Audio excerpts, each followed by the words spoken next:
So this is going to be a short discussion about 3/9 silver versus 4/9 silver. And is that 4/9 silver really all it's cracked up to be? Here's what they look like on the coins. But what these purities reflect is the minimum amount of silver in that coin. So the American Silver Eagle is a 3/9 purity, and the Canadian Maple Leaf is a 4/9 purity. And why I think that the US puts a 3/9 purity is maybe just in case if a piece of dust or something gets stamped into a coin.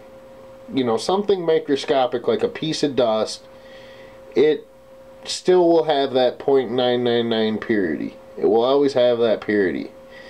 In the Canadian, basically at the Canadian Mint, if a piece of dandruff falls on a blank and it gets stamped into that coin, it might not have that 4/9 purity. So it might not pass as 4/9. And also, I've seen Canadian coins with milk spots on there. So would that drive the purity down? Because it is part of the coin. You would think maybe a coin with milk spots might only be a 3/9 purity. Who knows?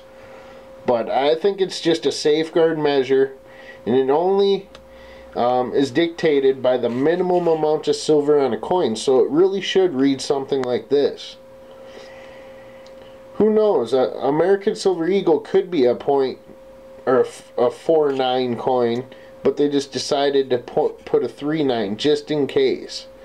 And the Canadian Mint, basically, if a piece of dandruff falls on a coin, gets stamped into it, it could lose its purity. And a lot of Canadian coins have the milk spots, so I would think that that would also affect the purity, because it is an imperfection, right? You know, purity and imperfections are two different things. So take it with a grain of salt. If these were the actual 100% actual numbers, which they're slightly higher, maybe the Eagle is 0.99915, it's not 100% at 0.999. There's no way that they could consistently make millions of coins with, you know, with that exact purity. It's probably a little bit more. Same with the Canadian. But in actuality, if these were the actual purities, that would only account for a 1.8 cent difference between these two rounds. That's at $20 silver. We're at under $20 silver. So basically my advice is buy the coin that you enjoy the most. And I always recommend this, because if silver goes down and you have to hold on to your coins for a while, you don't want to be stuck with coins that you don't like. So just buy what you like, and don't really worry about that 4/9. I think it's more of a marketing ploy than anything. I think they sold a lot of coins basically because of that 4/9.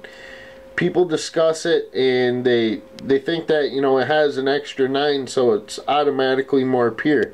And that's not the case. It's just the minimum amount of silver in a coin.